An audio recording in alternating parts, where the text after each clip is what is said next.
there's a storm blowing in. But like Abraham who protects his sacrifice, I will protect my shelter.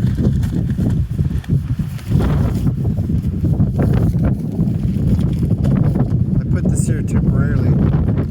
I screwed this into the stud into the wall. This is the door frame. And I screwed that one into the top of the frame. So that way the rain don't get inside anymore. Occasionally I have to pull this aside,